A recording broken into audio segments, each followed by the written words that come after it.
terduga pelaku pembunuhan ibu dan anak berinisial N, 41, dan EJ, 22, di kamar kos Kabupaten Nganjuk, Jawa Timur, diamankan polisi.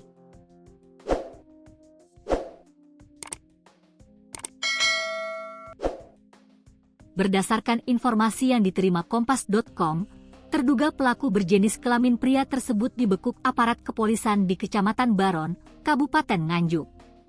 Kasat Reskrim Polres Nganjuk, AKP Sukaca, tak menampik kabar tertangkapnya terduga pelaku.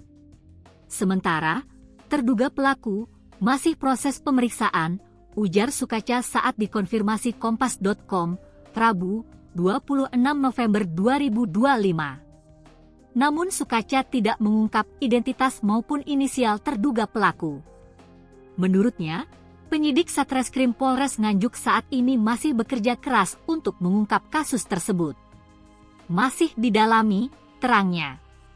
Biar penyidik fokus dulu, apa motif sebenarnya, lanjut Sukaca.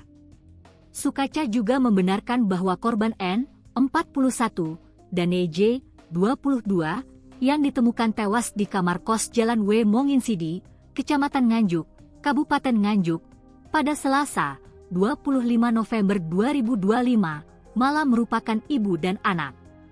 Betul, kedua korban merupakan ibu dan anak, jelas Sukaca. Diberitakan sebelumnya, dua penghuni kos di Jalan Walter Monginsidi, Kecamatan Nganjuk, Kabupaten Nganjuk, Jawa Timur, N, 41, dan EJ, 22, ditemukan tewas di kamar kos. Diduga, keduanya merupakan korban pembunuhan. Selain N, 41, dan EJ, 22, masih ada satu korban lainnya berinisial Ed yang saat ini masih dalam kondisi kritis dan kini tengah dirawat di rumah sakit.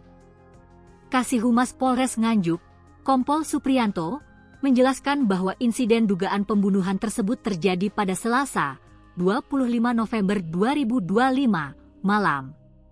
Untuk korban meninggal ada 2, perempuan, 1 korban lainnya masih kritis, kata Supriyanto.